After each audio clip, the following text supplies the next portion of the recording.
In this lecture, we're going to talk about the quality and the best use of information. And so first we have to cover some key concepts. I hope that you remember from our lectures about data, information, knowledge, and wisdom that data is essentially a building block in the formation of knowledge. So you need data first, raw numbers, text, etc. You translate that into information, give it meaning, give it multiple instances of data, label it, and you study information and you can turn it into knowledge, and when you use it appropriately, then it becomes wisdom. So data integrity is the ability to collect, store, save it, and retrieve it correctly, completely, and the current data so that it's available to the right user at the right time to use in the right way. And so this is really especially critical in healthcare because you need to have access to the patient's medical record all the time. It needs to be quick. You need to know that what's recorded there is accurate. You need to know that what's recorded there is the most recent, because what's accurate today is different than what was accurate a year ago, and so you don't want data that's a year old. You want the most recent data, and you need to make sure that only the right people have access to it. So when the bullet point talks about authorized users, you don't want everyone to have access to that data, but only the authorized users. Faulty or incomplete data gives rise to poor quality of information and poor decisions. And in healthcare, poor quality information and poor decisions leads to poor outcomes. And in this instance, we're talking about patient harm and patient death. So to ensure correct data collection and entry, so to make sure the right data gets in and that it's high quality, we need to talk about input errors, because when data is inputted incorrectly, that decreases data quality. And so to reduce input errors, the main areas to target are educating the staff, so making sure that the staff know how to use the system correctly, and or if they're inputting things incorrectly because of lack of clinical knowledge, then you educate them on the clinical aspects. You perform system checks, make sure everything is operating correctly, and that there are no errors there. You verify data once it's entered. A lot of times you've seen this where they ask you for your email in a system and you type it, and then it lets you know that, oh, you didn't fill it out because it didn't say @ it didn't have an @ symbol, or it didn't say .com, or you go to enter in a phone number, and if there aren't the minimum number of digits available, it will say, hey, there's a problem. Or when you're shopping online and you're entering your address or your credit or debit card number, if it's not a valid number, it stops you right there. So having the system check and verify the data is a way to ensure that things are not input incorrectly. And it also helps minimize fraudulent information.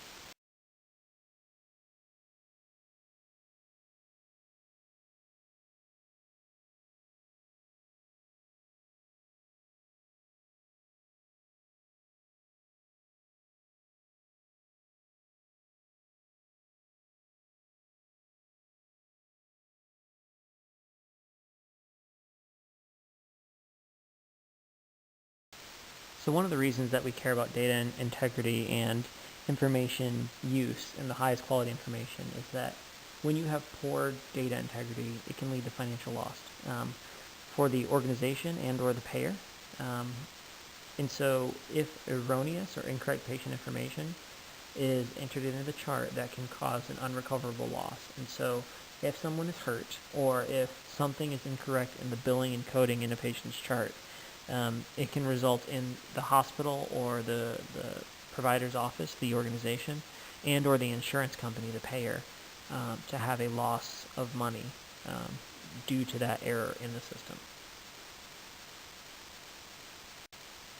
And more importantly than financial loss is patient harm or death. So a patient who uses someone else's name and or insurance information and is treated on the basis of that information could be harmed because their records are inaccurate. You have the wrong information being used on the wrong person.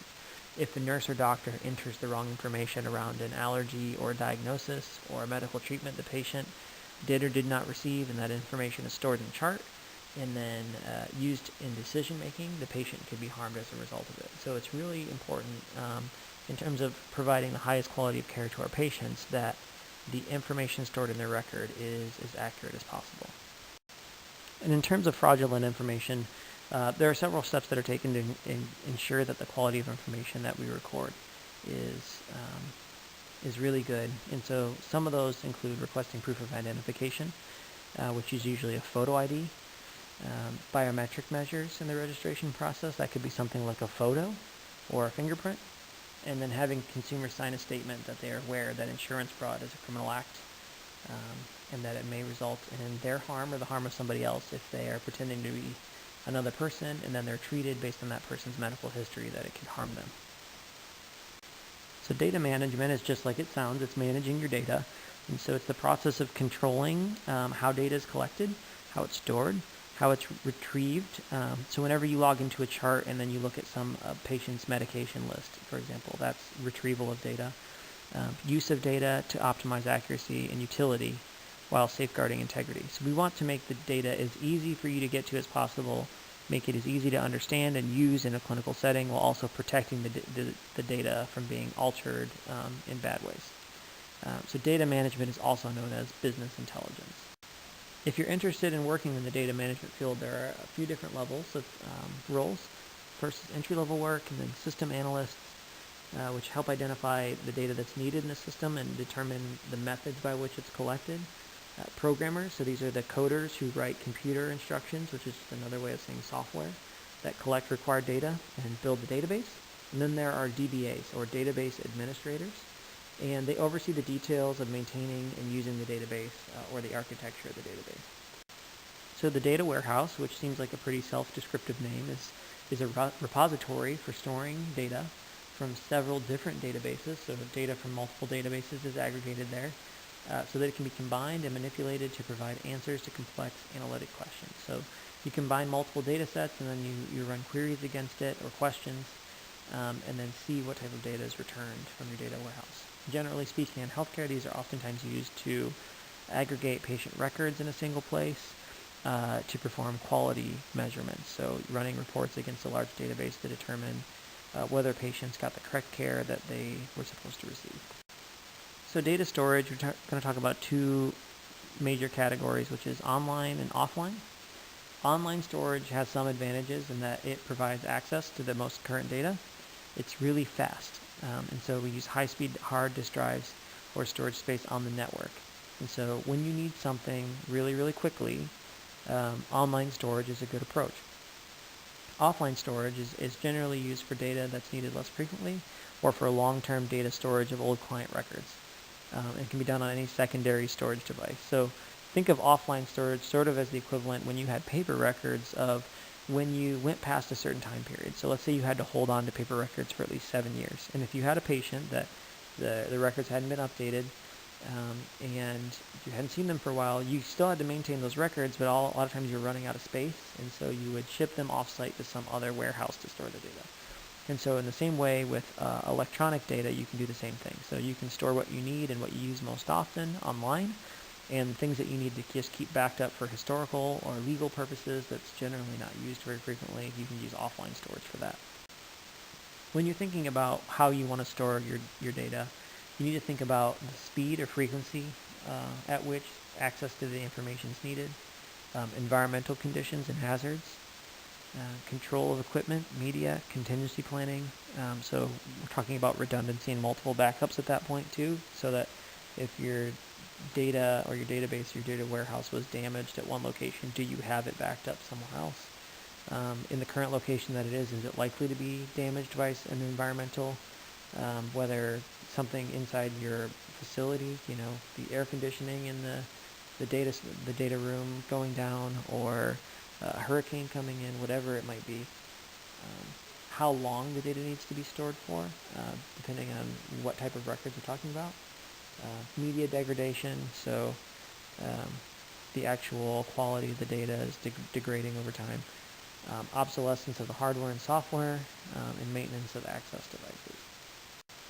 Data retrieval is the process that allows the user, which in this case, generally speaking in this class, the user we're talking about is a nurse, allows the user to access previously collected stored data. So every time you open a patient's record on your electronic health record, that is data retrieval. And some things to consider are performance response. So how long do you click on a patient's record and it pops right open, versus sometimes you click on it and you get sort of a spinning wheel or you have to wait a moment. So that's the type of performance response that we're talking about. Capacity. So Do you have the storage space to hold the amount of data that you need in a short period of time? Security. So are you protecting the data against access by people who aren't authorized? Or frankly, are you protecting the data against people who are authorized to access but are using the data inappropriately, which is usually the case in healthcare? And then also, what type of storage method are you using, and how are you offering retrieval to the user, and what are the variances in cost of the multiple methods that you're considering?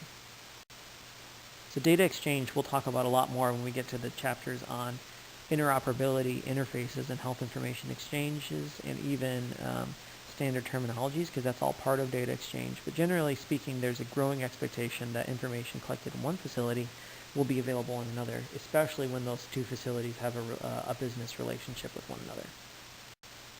Data cleansing or data scrubbing is a procedure that uses software to improve the quality of data to ensure that it is accurate enough and consistent for use in data mining and warehousing. Data disposal is really important in terms of protecting patients' privacy. So we talk about physical destruction of data, we're talking about disposal of documents containing PHI, shredding those documents, and then any storage media like disks or hard drives we need to deform or destroy. And then software destruction, you need to overwrite the previously stored data to dispose of the old data. So I've mentioned quality information and high quality information a few times in this lecture already, and it's worth taking time out in the last few slides here and talking about, really defining it and giving it some characteristics. So quality information is timely. So if you need up-to-date information, it is there in time and it's current. It's precise and it's accurate. So it both describes what's actually happening and it's consistent in how it describes what's happening. It's numerically quantifiable when that's appropriate, when we're talking about a quantitative data. Verifiable by independent means. So not one person's story, but actually true and verifiable by other means. Rapidly and easily available. So again, getting back to that kind of the same thing I said during timely, but you can get access to it when you need it. It's free from bias. It's comprehensive or complete. It's appropriate to the user's needs. So if you're looking at the medication list, having the appropriate level of detail to that data and an appropriate display of that data is important. It's clear, so this is sort of the difference between ambiguousness or clarity. Reliable, and it's convenient. So it's easy to access, it's there when you need it, easy to understand. Data mining is a technique that uses software to look for patterns and relationships in large sets of data.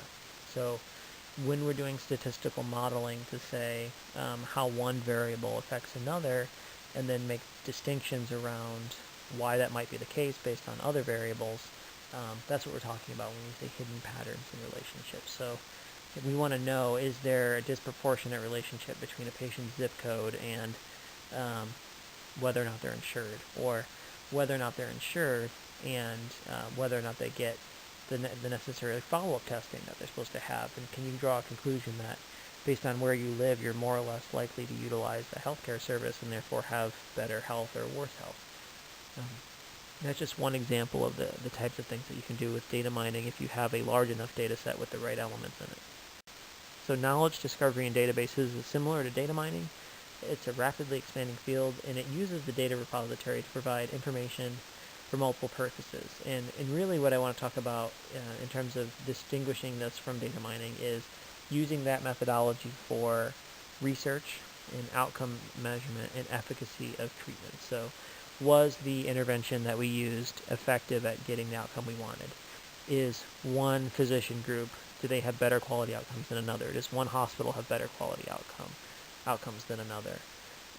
Any type of clinical research, that's really what knowledge discovery in databases is. In the future, adoption of standard ways of exchanging data, which again we'll talk about in our later lectures about interfaces, interoperability, and health information exchanges. Increased interoperability will help give people access to larger sets of data, improve the size of their databases, access to additional databases, and also improve the accuracy of the data in their database, because we'll be sending data from one database to the other, and also receiving data sets from other databases that will update our current data set. So think in terms of like a medication list. Your medication list is more accurate if it was missing meds that the specialists were prescribing for your patient and you're the PCP. Including those specialist meds both makes your database grow in size in terms of the amount of data that you're holding, because you're adding additional meds for that one patient or for many, many patients. It also improves the accuracy of the data that you were storing there. Another future direction is that data mining and knowledge discovery in databases will become commonplace and will facilitate research and improve evidence-based practice.